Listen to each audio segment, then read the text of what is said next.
وقال تبارك وتعالى في مقام آخر والفجر وليال عشر والشفع والوتر صدق الله العظيم.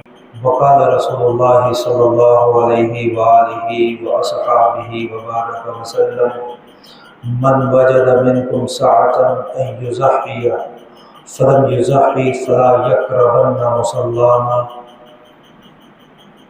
وروى ابن عمر رضی اللہ تعالی عنہ: اقام النبی صلی اللہ علیہ وسلم بالمدینہ 10 سنین یضحی. صدق رسولہ النبی الکریم ونحن علی ذلک لمن الشاہدین والشاکرین والحمد للہ رب العالمین. درود پاک پڑھیں.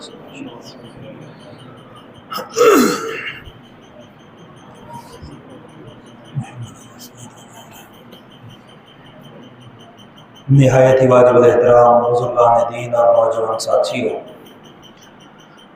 اللہ رب العزت نے حضور کریم رؤوف الرحیم صلی اللہ علیہ وآلہ وسلم کی عظمت کے طفیل ہم پہ یہ کرم فرمایا کہ امت محمدیہ علی صاحبہ الصلاۃ والسلام کو ایسے دن عطا فرمائے کہ اگر ان دنوں کو ہم قیمتی بنا لیں تو اللہ رب العزت میری اور آپ کی اس مختصر سی زندگی کو پرانے زمانے کے ہزاروں سال زندہ رہنے والے لوگوں کی زندگیوں سے بہتر بنا دے گا. ایسے ایسے دن اللہ نے عطا فرمائے. ایک ایک دن میں عبادت کا ثواب سال کے برابر ہے، ایک ایک رات میں عبادت کا ثواب سالوں کے برابر ہے. انہی مبارک دنوں میں سے 10 مبارک دن آج سے شروع ہو چکے ہیں جنہیں عشرہ ذی الحج کہا جاتا ہے. ذی الحج کے مہینے کے پہلے 10 دن. چاند الحمدللہ نظر آ چکا ہے. آج میں اور آپ یکم ذی الحج میں موجود ہیں. یہ جو پہلے 10 دن ہیں ذی الحج کے، اللہ رب العزت نے قرآن مجید میں ان دنوں کی راتوں کی قسم کھائی ہے. سورۃ الفجر میں اللہ رب العزت نے فرمایا: والفجر ولیال عشر. 10 راتوں کی قسم. ان 10 راتوں سے مراد تمام مفسرین یہ فرماتے ہیں عشرہ ذی الحج کی یہی 10 راتیں ہیں جن میں سے پہلی رات آج ہے. دوسرے نمبر پر ان 10 دنوں کی فضیلت اس بات سے بھی ملاحظہ فرمائیں کہ اللہ رب العزت نے ان 10 دنوں میں 2 ایسی عبادتیں ہمیں عطا فرمائی ہیں کہ وہ 2 عبادتیں ان 10 دنوں کے علاوہ کبھی بھی ہونا ممکن نہیں. باقی جتنی بھی عبادتیں ہیں کبھی بھی کی جا سکتی ہیں. نماز عبادت ہے. 5 وقتی نماز کے علاوہ آپ اشراق میں نوافل پڑھیں وہ بھی قبول ہے، اوابین میں نوافل پڑھیں تو بھی قبول ہے، تہجد میں کھڑے ہو جائیں تو بھی قبول ہے. اوقات مکروہہ کے علاوہ جب بھی آپ نفل کی نیت باندھ کے نماز شروع کر دیں نماز کیا ہو جائے گی؟ قبول ہو جائے گی. زکوٰۃ عبادت ہے، لیکن اسی زکوٰۃ کی جنس میں سے جو صدقہ ہے سال میں جب بھی دیں، دن کو دیں، رات کو دیں، صبح کو دیں، شام کو دیں، جس مہینے میں دیں، اللہ رب العزت وہ صدقہ بھی کیا فرما لیں گے؟ جی بولیے، قبول فرما لیں گے. جتنی عبادتیں ہیں، رمضان میں روزے فرض ہیں. اب روزہ رمضان کے علاوہ سال میں جب بھی رکھیں گے، 5 ایام کو چھوڑ کر، عیدین کے دن ہے، تشریق کے دن ہے، ان دنوں کو چھوڑ کر جب بھی آپ روزہ رکھیں گے روزہ کیا ہو جائے گا؟ جی قبول ہو جائے گا. لیکن ذی الحج کی 2 عبادتیں ایسی ہیں جو انہی 2 دنوں میں مقبول ہیں. ان 2 دنوں کے علاوہ آپ ان کو جب بھی کریں گے وہ مردود ہیں، مقبول نہیں. ایک عبادت حج کی ہے، ایک عبادت قربانی کی ہے. حج بھی ذی الحج میں ہوگا، قربانی بھی 10 ذی الحج کو ہوگی. اگرچہ قربانی کے ساتھ 2 دن اور ہیں، 11 اور 12، وہ میں آگے آپ کو بتاتا ہوں. تو ایام ذی الحج کے فضائل میں سے یہ فضیلت بھی آپ کی نظر میں رہے کہ اس میں ایسی عبادتیں ہیں جو سال میں اور کسی دن میں ہو. اب میں آپ کو ذی الحج کی فضیلت کے 3 احادیث سنا دیتا ہوں جس سے آپ کو اندازہ ہوگا کہ یہ جو 10 دن شروع ہو چکے ہیں یہ میرے اور آپ کے لیے کتنے قیمتی ہیں. پہلی حدیث سماعت فرمائیے. جناب محمد رسول اللہ صلی اللہ علیہ وآلہ وسلم نے فرمایا کہ جو بندہ ذی الحج کی راتوں میں سے کسی بھی رات کو عبادت کرے گا، اللہ رب العزت ذی الحج کی ہر رات کی عبادت کے بدلے اسے شب قدر کی عبادت کا ثواب عطا فرمائیں گے۔ دوسری حدیث سماعت فرمائیے، جناب رسول اللہ صلی اللہ علیہ وآلہ وسلم نے ارشاد فرمایا، جو بندہ ذی الحج کے دنوں میں سے کسی دن میں روزہ رکھ لے گا، اللہ رب العزت اس کو ایک روزے کے بدلے میں سال بھر کے روزہ رکھنے کا ثواب عطا فرمائے گا۔ مسلم شریف کی ایک حدیث ہے، وہ سماعت فرمائیے، جناب رسول اللہ صلی اللہ علیہ وآلہ وسلم نے فرمایا کہ جو بندہ یوم عرفہ 9 ذی الحج کا روزہ رکھے گا، یہ تیسری حدیث سنا رہا ہوں، 9 ذی الحج کا روزہ رکھے گا، حضور اکرم صلی اللہ علیہ وآلہ وسلم نے فرمایا کہ 9 ذی الحج کا روزہ رکھنے والا بندہ، اللہ رب العزت سے حضور فرماتے ہیں مجھے امید ہے کہ اللہ اس کے پچھلے سال کے گناہ بھی معاف فرما دے گا، اگلے سال کے گناہ بھی معاف فرما دے گا۔ لیکن یہاں پہ ایک مسئلہ بھی یاد رکھ دیجئے، مسئلہ بڑا اہم ہے، سمجھ لیجئے مسئلہ۔ حدیثوں میں جہاں بھی یہ بات آتی ہے کہ اگر آپ یہ کام کریں گے تو سال بھر کے گناہ معاف، اگلے سال کے گناہ معاف، پچھلے سال کے گناہ معاف، یاد رکھیے ان گناہوں سے صرف وہ گناہ مراد ہوتے ہیں جو گناہ صغیرہ ہوں، گناہ کبیرہ معاف نہیں ہوتے۔ اب آپ کے ذہن میں سوال آئے گا کہ یہ گناہ صغیرہ کیا ہے، گناہ کبیرہ کیا ہے؟ آسان سی بات اگر بتا دوں، ویسے تو اس کی توجیحات میں محدثین کے کئی اقوال ہیں، میں ایک قول آپ کو بتا دیتا ہوں جو بات آپ کو سمجھ آئے گی کہ ہر وہ گناہ جس گناہ کے کرنے پر شریعت نے حد لگانے کا حکم دیا ہے، جیسے زنا گناہ ہے، اگر کنوارا کرے گا تو 100 کوڑے لگیں گے، شادی شدہ کرے گا تو سنگسار کر کے پتھر مار مار کے مارا جائے گا۔ اب زنا پہ شریعت نے حد لگانے کا حکم دیا ہے، کبیرہ ہے۔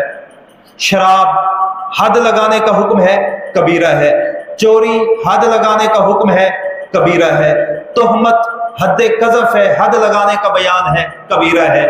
وہ تمام گناہ جن گناہوں پہ شریعت نے حدود کو بیان کیا ہے، یا وہ تمام گناہ جن گناہوں کے کرنے پر دھمکی قرآن مجید کی کسی آیت میں آئی ہے یا حدیث متواتر یا حدیث مشہور میں آئی ہے، وہ گناہ کبیرہ ہے۔ اس کے علاوہ اگر کوئی معمولی گناہ ہو جاتا ہے، گناہ تو کوئی بھی معمولی نہیں ہوتا، لیکن ان گناہوں کے علاوہ کوئی گناہ ہو جاتا ہے تو وہ گناہ صغیرہ ہے۔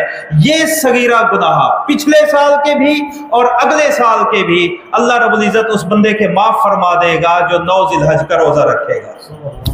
اور گناہ صغیرہ میں بھی ایک تقسیم ہے، وہ بھی سن لیجئے۔ گناہ صغیرہ میں بھی وہ گناہ معاف ہوں گے جن کا تعلق حقوق اللہ سے ہے۔ اگر گناہ صغیرہ میں کوئی گناہ ایسا ہے جس کا تعلق حقوق العباد سے ہے، وہ بھی معاف نہیں ہوگا جب تک آپ اس بندے کو اس کا حق نہ پہنچا دے یا اس بندے سے جا کر اس کے حق کی معافی نہ مانگ لے۔ یہ مسئلہ سن لیا جی، سمجھ لیا۔ عام طور پہ لوگ جب بیانات سنتے ہیں تو پھر کہتے ہیں جی کرتے رہو گناہ، مولوی صاحب نے کہہ دیا ہے 9 ذی الحج کا روزہ رکھو، پچھلے سال کے بھی معاف، اگلے کے بھی۔ تو میں نے اپنی گردن سے بار اتار دیا ہے، میں نے آپ کو مسئلہ سمجھا دیا ہے کہ 9 ذی الحج کا روزہ رکھیں گے، گناہ اللہ معاف فرمائے گا، لیکن گناہ کبیرہ معاف نہیں فرمائے گا، وہ توبہ سے معاف ہوں گے۔ ایسے ہی وہ گناہ صغیرہ بھی اللہ معاف نہیں فرمائے گا جن گناہ صغیرہ کا تعلق بندوں کے حقوق سے ہے۔ تو یہ تو ذی الحج کی 10 دنوں کی فضیلت پہ میں نے آپ کو 3 حدیثیں سنائی ہیں۔ اب آئیے اس بات کی طرف کہ ذی الحج میں کرنے کے کام کون کون سے ہیں۔ ذی الحج میں جناب رسول اللہ صلی اللہ علیہ وآلہ وسلم نے فرمایا پہلا کام ان 10 دنوں میں کرنے کا یہ ہے کہ چلتے پھرتے اٹھتے بیٹھتے ہر وقت جب فرصت ہو تو تکبیرات پڑھیں۔ آپ بھی بلند آواز سے پڑھ لیں، یکم ذی الحج ہے، میں اور آپ موجود ہیں۔ اللہ اکبر اللہ اکبر لا الہ الا اللہ واللہ اکبر واللہ اکبر وللہ اللہ اکبر اللہ اکبر لا الہ الا اللہ واللہ اکبر اللہ اکبر وللہ۔ یہ تکبیرات پڑھیں، یہ ذی الحج کا بہترین عمل ہے، آج سے پڑھیں، آہستہ آواز میں اس کا ذکر اور ورد آپ جاری رکھیں۔ دوسرا عمل جو ذی الحج کے ان 10 دنوں کو قیمتی بنائے گا، مرادیں انشاءاللہ مکمل ہوں گی، اللہ رب العزت قبولیت عطا فرمائے گا، وہ استغفار کا اہتمام ہے۔ جب بھی ہم استغفار کی بات کرتے ہیں تو یاد رکھیے استغفار کے 2 جز ہیں۔ इस्तिग़फ़ार का जुज़्व अव्वल ये है कि गुज़िश्ता गुनाहों पे नदामत हो, और जुज़्व दोम ये है कि आइंदा गुनाह ना करने का पक्का अज़म हो। अगर कोई बंदा ऐसा है कि इस्तिग़फ़ार तो कर रहा है लेकिन उसे गुज़िश्ता गुनाहों पे कोई नदामत नहीं, बस वो ये कह रहे हैं कि अल्लाह आइंदा नहीं करूँगा, तो उसकी तौबा भी कबूल नहीं। और अगर कोई बंदा ऐसा है कि गुज़िश्ता गुनाहों पे तो बड़ा नादिम है लेकिन दिल दिल में ये सोच रहा है कि गुज़िश्ता की माफ़ी मांग लूँ, आगे फिर करके दोबारा माफ़ी मांग लूँगा, यानी आइंदा ना करने का अज़म नहीं है, उसकी तौबा भी काबिल कबूल नहीं है। ज़िलहज के इन 10 दिनों में ऐसी तौबा कीजिए कि गुज़िश्ता गुनाहों पे मुकम्मल नदामत हो और आइंदा गुनाह ना करने का पक्का अज़म हो जाए, ये तौबा नसीब हो जाए। तकबीरात तहलील, अल्लाह अकबर, ये नसीब हो जाए। तीसरा काम जो ज़िलहज के इन 10 दिनों में करने का है वो समाअत फरमाइए। हदीस मुबारका के मुताबिक जनाब रसूलुल्लाह सल्लल्लाहु अलैहि वसल्लम ने फरमाया, हज़रत उम्मे सलमा रज़ी अल्लाह ताला अन्हा इसकी राविया है, उम्मुल मोमिनीन है, हुजूर की ज़ौजा है, वो फरमाती हैं कि जनाब रसूलुल्लाह सल्लल्लाहु अलैहि वसल्लम ने फरमाया कि जो शख्स कुर्बानी करने का इरादा रखता है, यकुम ज़िलहज से लेकर कुर्बानी कर लेने तक वो अपने जिस्म के बाल भी ना बनाए, ज़ेरे नाफ बाल भी ना बनाए, बगलों के बाल साफ नहीं करने, जिस्म का कोई बाल नहीं उखेड़ना, हत्ता कि चमड़ा भी नहीं काटना, नाखून भी नहीं बनाना। अगर इस बात का कोई एहतमाम कर ले तो अल्लाह रब्बुल इज़्ज़त उसको सवाब अता फरमाएगा, लेकिन यह मुस्तहब है। अगर कोई शख्स इस पे अमल नहीं कर रहा तो गुनाह नहीं होगा। ये मसला समझ आ गया? लोग इसको बहुत शिद्दत से ले लेते हैं, फर्ज दर्जे का बना लेते हैं। याद रखिए 40 दिन से ज्यादा ज़ेरे नाफ बाल साफ ना करना या बगलों की सफाई ना करना, ये गुनाह के जुमरे में आता है। अब अगर कोई बंदा ऐसा है कि उसको ज़िलहज के पहले 10 दिनों में 40 दिन पूरे हो रहे हैं और उसने अपनी सफाई नहीं की, तो अब वो इस मुस्तहब पे अमल नहीं करेगा, वो फर्ज पे जाएगा कि अपनी सफाई करे। उसके लिए हुक्म ये है कि अब सफाई का एहतमाम करे, क्योंकि 40 दिन मुकम्मल हो चुके हैं, अब ये गुनाहगार हो रहा है। लेकिन अगर कोई शख्स ऐसा है कि 40 दिन से कम अभी उसको हुए हैं, तो फिर वो सर के बालों की हजामत भी ना कराए और अपने जिस्म के गैर ज़रूरी बालों की सफाई का एहतमाम भी ना करे, नाखून भी ना बनाए, जब तक अपनी कुर्बानी ना कर ले। अगर वो ये काम करेगा तो अल्लाह रब्बुल इज़्ज़त इंशाअल्लाह उसको सवाब अता फरमाएंगे। अब इसमें आमतौर पे लोग मसाइल पूछते हैं और बड़े अजीब अजीब मसले लोग पूछते हैं। मसलन ज़िलहज में अब तो हमने इतना इस बात को कहा, इतना दोहराया कि अब लोग ये बात पूछना छोड़ गए, वरना पहले बहुत पूछते थे कि अक्सर फ़ोन आ जाता, जी मौलवी साहब वो कुर्बानी भी करनी है, ज़िलहज का चांद भी नज़र आया हुआ है, तो शेव करा सकता हूँ, दाढ़ी बनवा सकता हूँ, शेव करवा सकता हूँ। मैं साफ भाई, शेव तो कुर्बानी के बाद भी नहीं करवा सकते, कुर्बानी से पहले भी नहीं करवा सकते। वो ज़िलहज क्या, वो तो मुहर्रम में भी नहीं होगी, रबीउल अव्वल, वो तो कभी नहीं करवा सकते आप शेव। ये कैसा सवाल है कि ज़िलहज के 10 दिनों में शेव करवाना जायज़ है या नहीं? वो शेव करवाने से रुके होते हैं, फिर दाढ़ी कुछ बड़ी हो जाती है, प्यारे लगने लगते हैं, जैसे ही ईद के दूसरे दिन आते हैं तो फिर शेव। तो ये दाढ़ी साफ कराना ये जायज़ कभी भी नहीं है, चाहे वो ज़िलहज के दिन हो या ज़िलहज के अलावा के दिन हो।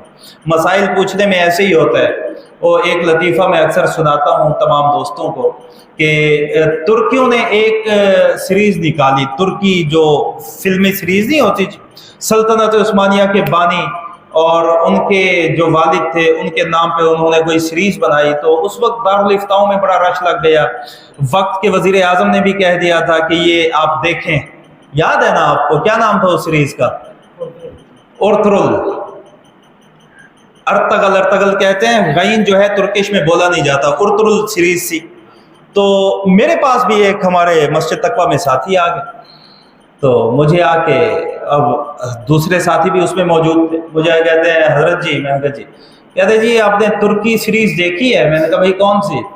कहते जी वो जो खान साहब ने भी कहा है कि इसको देखें, ईमान ताज़ा होगा।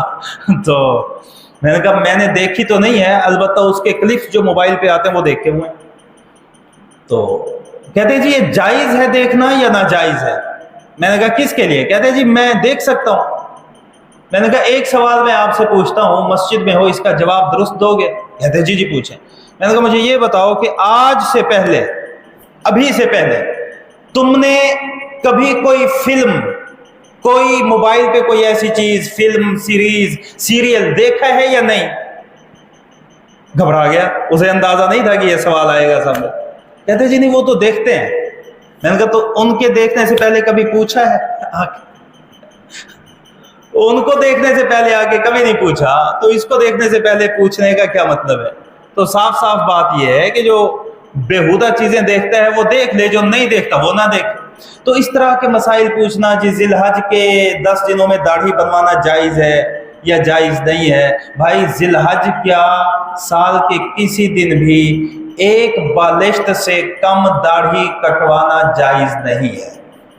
ये मसला सिर्फ सर के बालों का है, नाखून का है, और नाखून के साथ जो चमड़ा कुतर लिया जाता है उसके बारे में है, और गैर जरूरी बालों के बारे में है कि जो बंदा कुर्बानी का इरादा रखता है वो ना बनाए। उम्मीद है इंशाल्लाह उसे सवाब होगा, लेकिन अगर बना ले तो गुनाह नहीं होगा, मुस्तहब अमल है।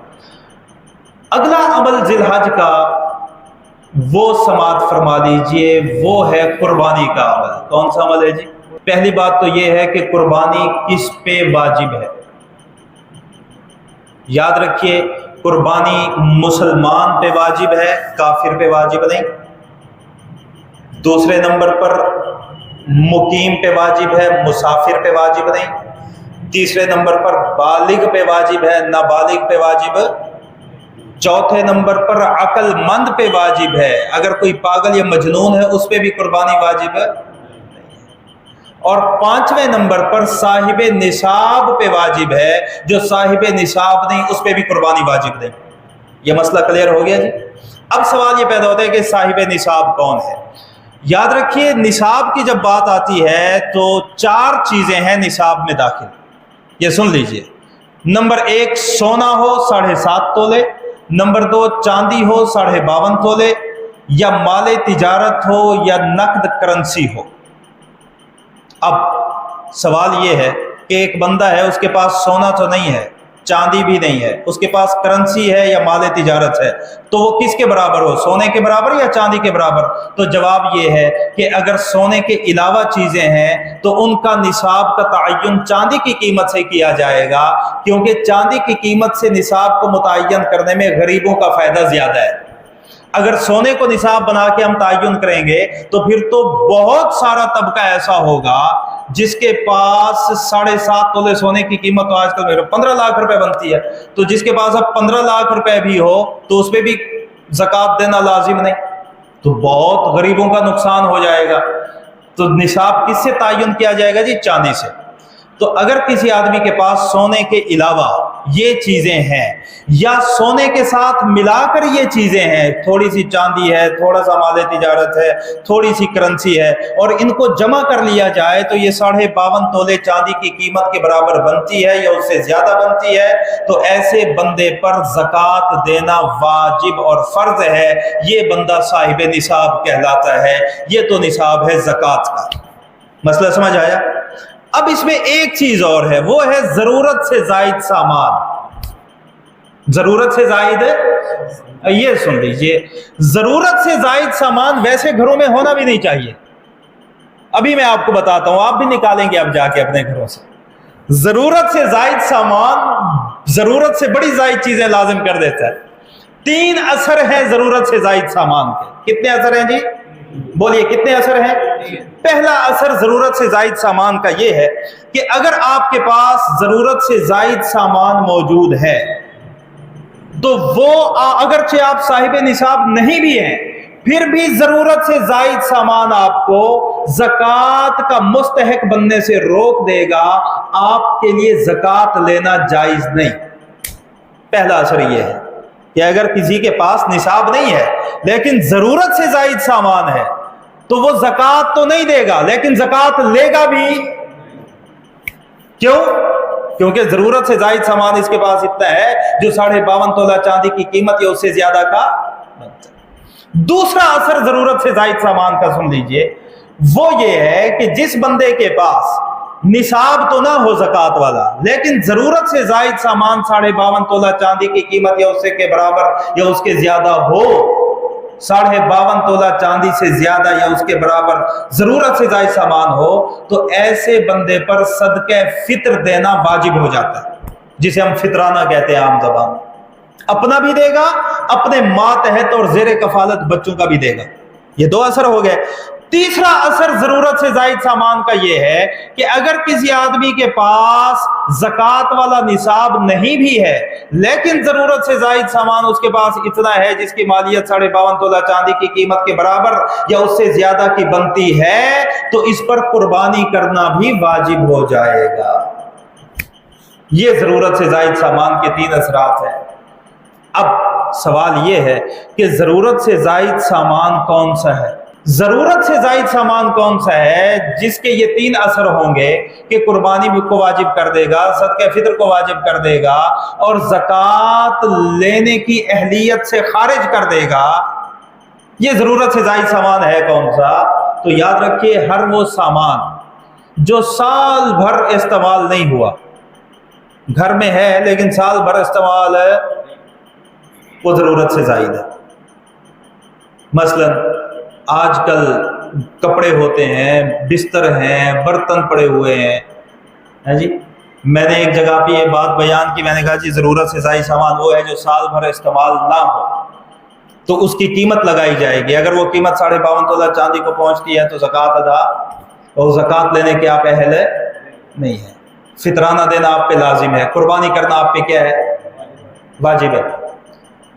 तो एक भाई कहने लगे जी जरूरत से ज़ायद सामान में आजकल एक और चीज़ भी होती है। मैंने कहा वो क्या? कहते हैं जब शादियां होती हैं तो साहब बहादुर जो शेरवानी पहनते हैं वो लाखों रुपए की होती है, और वो पहनते हैं दिन में 1 मरतबा, फिर उतार के खड़ी कर देते हैं कि याददाश्त है, यादगार है, कभी पहनते ही ये जरूरत से ज़ायद है। बीबी जी जो लहंगा पहनती हैं वो भी लाखों का होता है, वो भी पहनती है एक बार, फिर घर में रखा हुआ है, यादगार है, अगर उसको अब भी बेचें तो हजारों का बिकेगा। तो ये भी क्या है? जरूरत से। इसके अलावा हर वो सामान जो लग़वियात के जुमरे में आता है, जिसमें आपकी LCD स्क्रीनें हो गई, जिसमें घरों में अगर कोई आलात मौसीकी हैं, कोई पियानो है, कोई सारंगी रखी हुई है, या कोई चीज़ें आलात मासियत हैं, तो वो भी ज़रूरत से ज़ायद सामान के ज़ुमरे में आते हैं। तीसरे नंबर पर तीसरे नंबर पर सुन लीजिए, तवज्जो इधर रखें, ज़रूरत से ज़ायद सामान के ज़ुमरे में आलात मासियत आ गए, साल भर इस्तेमाल ना होने वाली चीज़ें आ गई, और वो तमाम चीज़ें जो शो पीस होते हैं घर में, जिनकी मालियत बहुत ज़्यादा होती है, कोई हज़ारों का है, कोई 2000 का है, कोई लाखों के भी होते हैं, सीनरी लगी हुई है, ये सब ज़रूरत से ज़ायद सामान के ज़ुमरे में आता है। अगर आपके पास ज़कात वाला निसाब नहीं, लेकिन घर में ये ज़रूरत से ज़ायद चीज़ें मौजूद हैं, तो आप पे कुर्बानी करना वाजिब होगा। क्या होगा जी? मसला समझ आ गया? अब एक ज़िमनी मसला इसके बीच में और है, वो भी सुन लीजिए। वो मसला ये है कि कुर्बानी सुन्नत है या वाजिब है? कुछ लोग कहते हैं जी सुन्नत है, हालांकि कुर्बानी क्या है जी? वाजिब है। तो याद रखिए, जो लोग इसको सुन्नत कहते हैं, जिन आइम्मा ने इसको सुन्नत कहा है, उन्होंने भी इसको सुन्नत मुअक्कदा कहा है। सुन्नत और सुन्नत मुअक्कदा करीब मिनल वाजिब होती है, वो वाजिब के करीब करीब होती है। यानी जिस तरह वाजिब को छोड़ने वाला गुनाहगार होता है, वैसे सुन्नत मुअक्कदा को छोड़ने वाला भी क्या होता है? गुनाहगार होता है। लेकिन आजकल के कुछ खुद साख्ता जो दानिश्वर हैं, स्कॉलर बने हुए हैं, वो सुन्नत के साथ मुअक्कदा का लफ्ज भी नहीं लगाते। वो कहते हैं जी कुर्बानी को वाजिब इन मौलवियों ने बनाया हुआ, ये सुन्नत है, वाजिब। तो अवाम के जहन में एक मुगालता चला जाता है, अवाम समझती है जी वाजिब तो है नहीं, है तो सुन्नत। ओ भाई, अगर जिन इमामों ने इसे सुन्नत कहा, उन्होंने भी सुन्नत मुअक्कदा कहा, और सुन्नत मुअक्कदा भी वाजिब जैसी ही होती है। जैसे वाजिब को छोड़ने वाला गुनाहगार, वैसे सुन्नत मुअक्कदा को छोड़ने वाला भी गुनाहगार। दूसरी बात यह है कि यह सुन्नत मुअक्कदा है ही नहीं, बल्कि यह वाजिब है। मसला सुन लीजिए, वाजिब वो होता है जिसमें 2 बातें पाई जाए। नंबर 1, मुआज़बत रसूल। मुआज़बत मानी हमेशगी, यानी उस काम को जनाब रसूलुल्लाह सल्लल्लाहु अलैहि वसल्लम ने हमेशा किया हो। हुजूर की मुआज़बत उस पे पाई जाए, ये वाजिब की पहली अलामत है।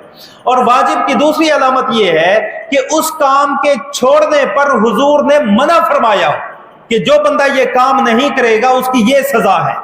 अगर ये दो बातें पाई जाती हैं कि मुआज़बत रसूल भी है और उस काम के ना करने वाले पर हुजूर ने वईद भी फरमाई है, तो वो काम वाजिब हो जाएगा। और कुर्बानी में ये दोनों बातें पाई जाती हैं। हजरत अब्दुल्ला बिन उमर रजी अल्लाह तआला अन्हु की रिवायत है कि काम नबी सल्लल्लाहु अलैहि वसल्लम बिल मदीनती 10 सिनीन युज़ही, हुजूर सल्लल्लाहु अलैहि वसल्लम ने 10 साल मदीना में क़याम फरमाया। कितने साल? और हर साल हुजूर ने कुर्बानी फरमाई है, कभी नागा नहीं किया। तो मुआज़बत रसूल साबित हो गई।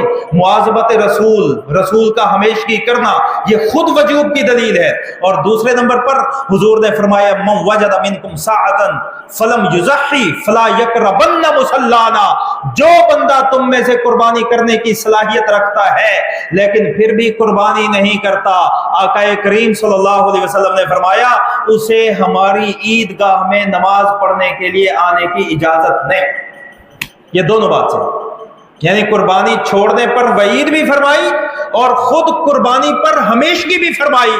जब ये दोनों बातें जमा हो जाएं तो शय वाजिब हो जाती है। कुर्बानी में ये दोनों बातें पाई जा रही हैं तो कुर्बानी क्या होगी जी? बोलिए, वाजिब।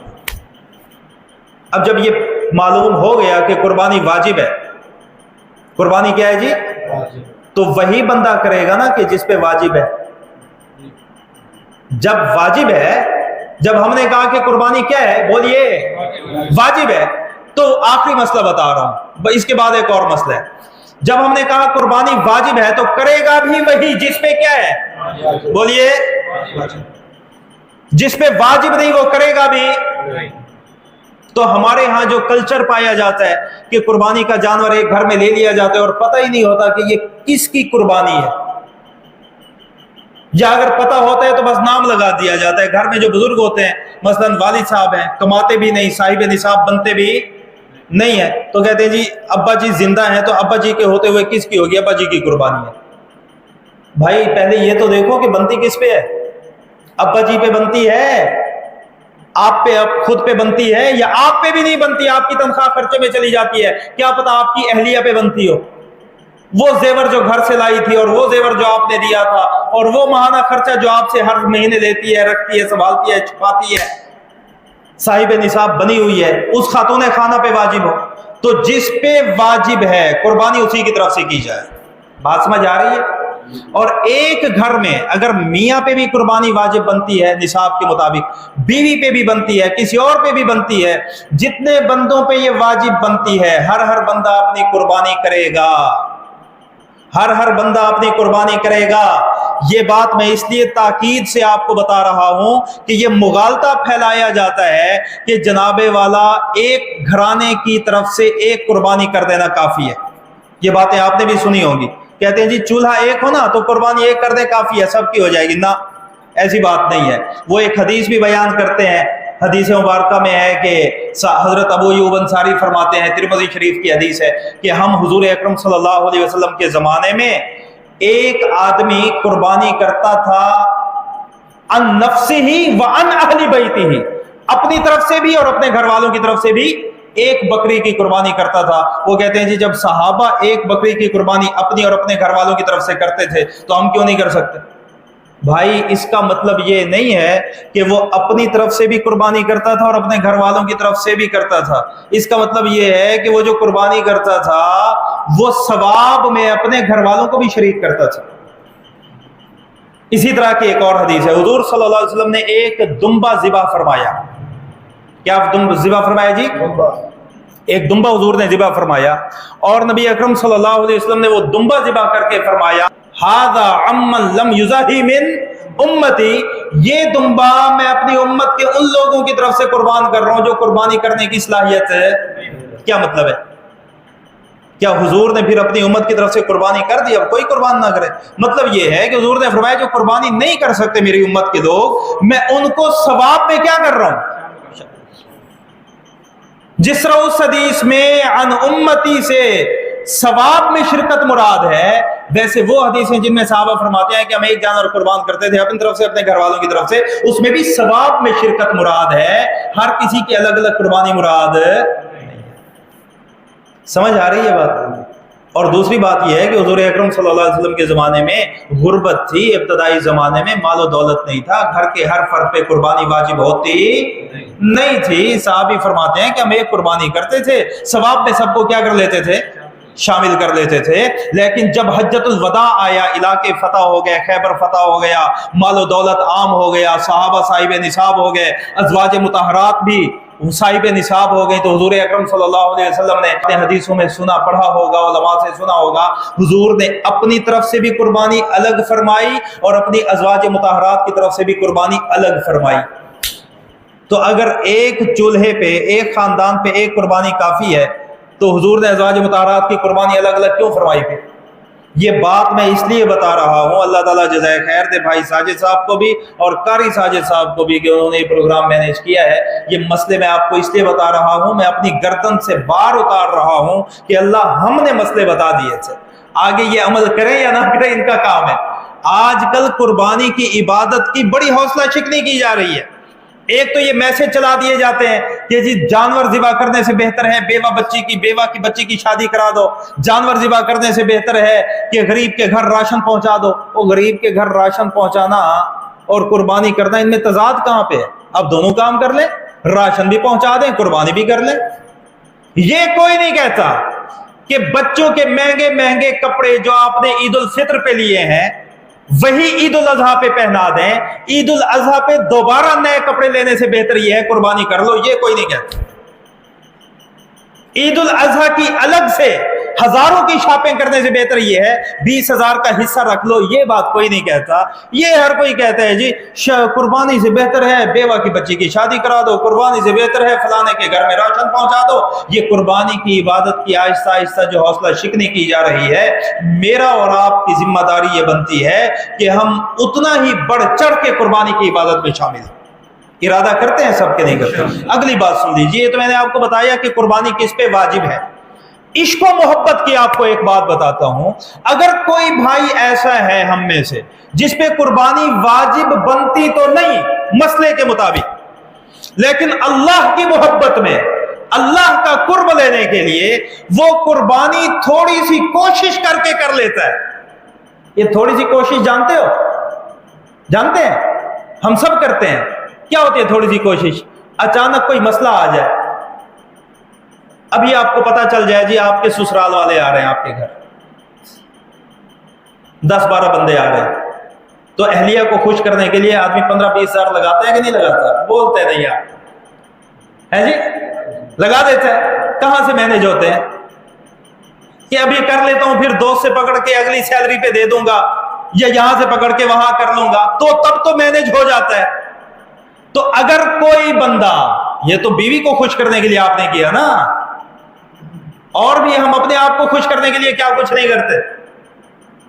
मोबाइल पुराना हो गया, मोबाइल को बढ़ाने के लिए मैनेज करते हैं कि नहीं करते? इधर से पैसे निकाल, उधर से निकाल, यहां से बचा, वहां से बचा, महंगा मोबाइल ले लिया। क्यों? अपने आप को खुश करने के लिए। तो जिस तरह हम इन चीजों में मैनेज करते हैं अपने पैसों को, किसी से पकड़ लिए फिर दे देंगे, इसी तरह अगर किसी पे कुर्बानी नहीं बनती लेकिन वो मैनेज करके कुर्बानी कर लेता है अल्लाह का कुर्ब हासिल करने के लिए, मैं जिम्मेदारी से आपको कहता हूं अल्लाह रब्बुल इज्जत इंशाअल्लाह अगले साल उसको इतना अता फरमा देंगे कि वो कुर्बानी करने का हकदार बन जाएगा, वो हक से कुर्बानी करेगा। ये अनदेखे सौदे होते हैं, हम ये अनदेखे सौदे करते नहीं, हम आदि हैं देखने के। अनदेखा सौदा करके देखो, अल्लाह से चुप चुप के बात करके देखो कि अल्लाह मुझ पे बनती तो नहीं। आप जानते हैं मैं आपकी मोहब्बत के लिए ये हिस्सा रख रहा हूं, और जैसे रख रहा हूं अल्लाह आपको पता है। अल्लाह मेरी इस मोहब्बत को कबूल फरमाइए, अगले साल मुझे इतना अता फरमाइए कि मैं बड़ी कुर्बानी आपकी रजा के लिए कर सकूं। तो देने वाला तो अल्लाह है, खजानों का मालिक अल्लाह है, दाता अल्लाह है, अता करने वाला अल्लाह है। जब वो देने पे आता है और अल्लाह को अदाएं पसंद आती हैं, وہ ادا پسند آ گئی، اللہ نوازشات کی بارش فرما دے گا انشاءاللہ۔ ارادہ کرتے ہیں سب کے لیے؟ تو 10 دن پڑے ہیں، ارینج کیجئے، قربانی کوشش کیجئے کریں، بکرا نہیں لے سکتے حصہ رکھ لیں۔ آخری عمل سن لیجئے ذی الحج کا، وہ ہے تکبیرات تشریق۔ کیا ہے جی؟ تکبیرات تشریق۔ یہ مسئلے عام طور پہ علماء نہیں بتاتے، اس کی 2 وجہ ہیں۔ وہ ایک تو ہم یہ سمجھتے ہیں کہ جی لوگوں کو ان مسئلوں کا پتہ ہوگا، حالانکہ اکثر لوگوں کو ان مسئلوں کا پتہ ہوتا نہیں۔ دوسرا پھر ہم بتاتے ہوئے تھکتے بھی ہیں، کیوں؟ جب بتاتے ہیں تو لوگ بوجھل ہو جاتے ہیں کہ یار یہ کیا شروع کر دیا، ہم تو سننے آئے تھے قصہ کہانی بیان، کوئی مول صاحب سر لگائے گا، کوئی رفتار دکھائے گا، اور مول صاحب تو سبق پڑھانے لگ گئے۔ تو اس لیے بھی علماء پھر مسئلے بتانے سے تھوڑا کتراتے ہیں، لیکن یہ مسئلہ سن لیجئے تکبیرات تشریق کا۔ پہلے تو یہ آپ کو یہ پتہ ہے تکبیرات تشریق کا کیا مطلب ہے؟ کبھی سوچا ہے تشریق کا معنی کیا ہے؟ اچھا میں بتاؤں تو آپ کو مزہ آئے گا؟ مزہ تو آئے گا، یہ دعویٰ ہے، بتا رہا ہوں، انجوائے کرنا ہے اس کو آپ۔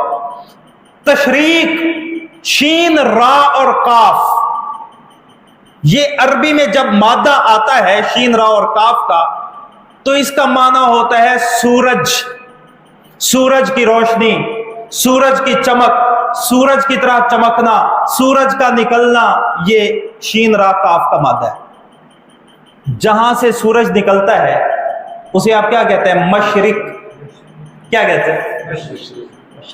کیوں؟ یہ اسم ظرف ہے، شرق سے ہے، سورج کے نکلنے کی جگہ۔ تشریق کہتے ہیں سورج پہ کسی شے کو خشک کرنا، کوئی چیز سورج پہ سکھانا۔ بقرہ عید والا دن 10 ذی الحج، 11 ذی الحج، 12 ذی الحج اور 13 ذی الحج، یہ 4 دن ہیں۔ گنیے میرے ساتھ، 10، 11، 12 اور ان 4 دنوں میں اس زمانے میں ہوتا تھا کہ جب گوشت بنتا تو اس گوشت کو سیو کرنے کے لیے سورج پہ سکھایا جاتا تھا، جیسے آج فریج میں جمایا جاتا ہے، ویسے اس زمانے میں سورج پہ سکھایا جاتا تھا۔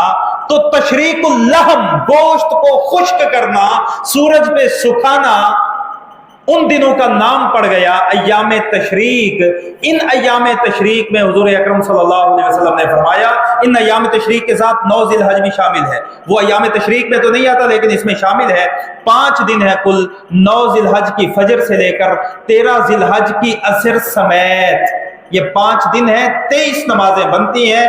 ان 23 نمازوں میں ہر مرد اور ہر عورت ہر فرض نماز کے بعد اس کے لیے واجب ہے، ایک مرتبہ مرد ہے تو بلند آواز سے، عورت ہے تو آہستہ آواز سے پڑھے گی، اللہ اکبر اللہ اکبر لا الہ الا اللہ واللہ اکبر اللہ اکبر وللہ الحمد۔ اب اس میں بڑی کوتاہی ہوتی ہے، جماعت سے نماز ہو تب تو امام صاحب پڑھتے ہیں تو یاد آ جاتا ہے، گھر میں نماز پڑھیں تو بھول جاتے ہیں، اور عورتیں تو پڑھتی ہی نہیں، ان بیچاریوں کو تو مسئلے کا پتہ ہی، تو گناہ کس کے سر آئے گا؟ میرے اور آپ کے۔ اللہ رب العزت کا قرآن مجید میں فرمان ہے، قُوا أَنفُسَكُمْ وَأَهْلِيكُمْ نَارًا، اے لوگو اپنے آپ کو بھی جہنم کی آگ سے بچاؤ، اپنے اہل خانہ کو بھی جہنم کی آگ سے بچاؤ۔ تو یہ تکبیرات تشریق پڑھنا واجب ہے، اگر کوئی بندہ نہیں پڑھتا تو گناہگار ہوگا۔ ہر فرض نماز کے بعد پڑھنی ہے، چاہے وہ مقیم ہو یا مسافر ہو، مرد ہو یا عورت ہو، مسبوق ہو۔ مسبوق کسے کہتے ہیں؟ جس کی رکعت رہ جائے وہ بھی پڑھے گا اکیلا بعد میں نماز پوری کر کے، یا مدرک ہو جو پہلی رکعت میں آیا ہے۔ ہر بندے پہ نماز، جماعت سے نماز پڑھے، اکیلی نماز پڑھے، فرض نماز کے بعد سنتوں سے پہلے یہ تکبیرات تشریق 5 دن پڑھنی ہے۔ 9 ذی الحج کی فجر سے شروع ہوگی، 13 ذی الحج کی عصر سمیت یہ پڑھنی ہے، قربانی کرنی ہے۔ 10 ذی الحج تک عبادت میں رہنا ہے۔ عبادت میں رہنے کا کیا مطلب ہے؟ گناہ نہیں کرنا، گناہ نہیں۔ بس حدیث کا ٹکڑا سن لیجئے، صحابی آ گیا حضور کے پاس، اس صحابی نے آگے کہا، یا رسول اللہ احب ان اکون اعبد الناس، सवाल देखो कितना बड़ा है। या रसूल अल्लाह, मैं चाहता हूं कि मैं लोगों में सबसे ज्यादा इबादत करने वाला बन जाऊं। मेरे और आपके पास अगर कोई आता तो हम उसे क्या कहते कि नफिल पढ़, तहज्जुद नहीं चूकनी चाहिए, इशराक भी पढ़, अव्वाबीन भी नमाज पढ़ तो पैरों पे वर्म आ जाए, हम ये कहते। हुजूर ने दो लफ्ज फरमाए, सुभान अल्लाह, मजा लीजिएगा दोनों लफ्जों का। हुजूर ने फरमाया इत्तकिल महारिम तकुन आबुदन नास, अल्लाह की हराम की हुई चीजों को छोड़ दे तो लोगों में सबसे बड़ा इबादत गुजार बन जाए। तो इबादत करनी है, क्या मतलब? गुनाह कोई नहीं करना भाई, नमाज छोड़ देना भी गुनाह है, तो 5 वक्ती नमाज पढ़नी है और गुनाह कोई नहीं करना। जिलहज के इन 10 रातों में जब फुर्सत मिले इबादत कर लेनी है। गर्मियों की रात है, इबादत करने का मौका नहीं है तो इशा भी नमाज से पढ़ें, फजर भी नमाज से पढ़ें, बावजू सो जाएं, अल्लाह सोने को भी इबादत का सवाब अता फरमा देंगे। अल्लाह रब्बुल इज्जत मुझे और आपको जिलहज के दिन बेहतरीन करके गुजारने की तौफीक अता फरमाए। कुर्बानी करने की अल्लाह हम सबको हिम्मत, ताकत और वुसअत अता फरमाए, और जिनके पास वुसअत नहीं है अल्लाह रब्बुल इज्जत उन्हें साहिब वुसअत बनाए। वाखिरु दावाना अल्हम्दुलिल्लाहि रब्बिल आलमीन। इस्लाही बयानात, फ़िक़ही मालूमात और मुस्तनद दीनी तालीमात के लिए मौलाना अहमद मदनी अब्बासी चैनल सब्सक्राइब करें।